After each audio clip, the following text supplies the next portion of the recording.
G'day, I'm Peter Bender and welcome to my channel.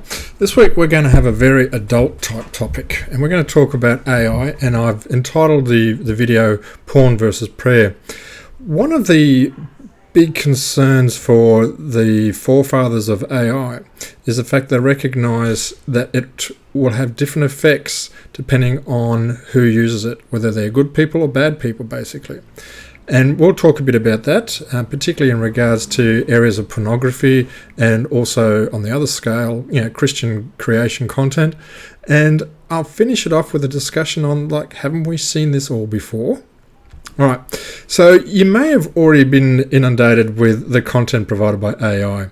You've got it through videos, you've got it through movies, you've got it through music, and I even released my book this week, and I'm wondering if I'll be the last human author to have written a book, because that's content is very much being created by AI as well, or at least to some extent. Now, if you're a bloke, you've probably been inundated with, okay, we might call it soft porn, but it's still porn. The multiple AI-generated videos, which have the women in scantily clad clothing, amazingly proportioned, and in really exotic locations. I think there's some in the westerns and western scenes, like Cowboys and Indians, and you've got others like Mad Max ones, and in space, and on beaches. Just a prolific number of them. Now, if you're inundated with that, you can do like I've done, and if you click on the top three buttons on the top of the thumbnail, you can actually choose not to see videos from that channel provider again. Now, it took me about 6 or 8 goes, but I think the algorithm picked it up pretty quickly, and thankfully I no longer get inundated with that material. Now, I'm not sure if the ladies cop that as well, but they probably do. It's pornography with women is also an increasing issue, unfortunately. We could be practical and say probably one of the effects of the fact that AI is being utilised to create these type videos is hopefully it's reducing the sex trade, particularly in Asia and Africa. 12 months ago, there was a lot more noise about it, so I'm not sure if it's either just gone quiet or if the sinister elements of society, particularly the mafias, have recognised that, I can create YouTube videos, I can get monetized, I can get paid, and I don't get arrested.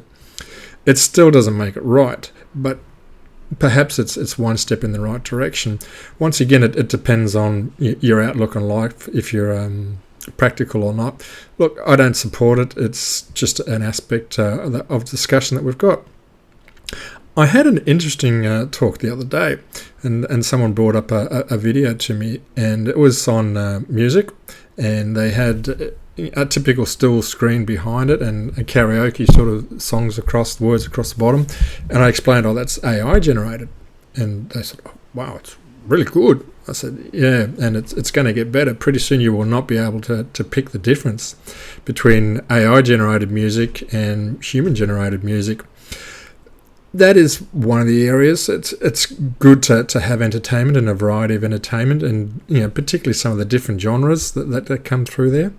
And I've even gone, I get a lot of Christian content through my channels and our social media, both on YouTube and other media. And we were listening to a prayer the other day. Now, essentially, it was a long prayer. It went for about 40 minutes. It was fairly solid. Amazing content. And once again, when I looked into it, it was actually AI generated. So, like the forefathers of AI considered, it can be used for good and evil. It really depends on us as a society on what we're going to allow to be produced. So, don't support the stuff you don't like, and support the stuff that you do to an extent, but try and keep a focus on human content. Now, one of the things that I was thinking about is, haven't we seen this all before?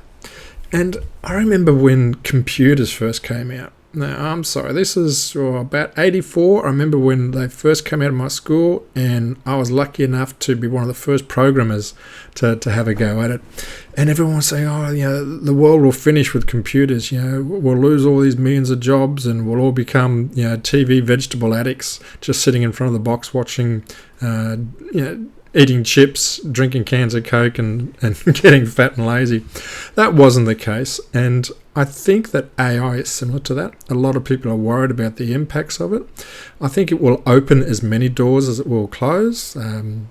And even if you go back beyond the computer age, at the Industrial Revolution, we had the scenario where everybody thought, oh, machines were going to replace our jobs. Instead of being able to do the work, a shoe manufacturer, for argument's sake, machines were going to take them. Well, once again, it brought a whole new range of industry, all those who made the machines, all those who repaired the machines, and it also allowed production to grow a lot more, so a lot more people actually got employed. So my thoughts at the end of this video is, don't be too alarmed with AI. It's just a change like we've had. It's a big change. There's some tremendous opportunities. I am finding increasing number of ways to use it in my business and for good benefits. At the end of the day, it all comes down to just like driving a car. You're either a good driver or a bad driver. If you're a rev head going up and down the street, then the car makes no difference. So, have we isolated and angered too many people? Leave me some comments, and if you like this sort of content, then flick a line on the comments or subscribe. It's been a long day today, so I'm not real dressed, and this is probably going to be the one that goes viral. So, all right, take care and God bless till next week.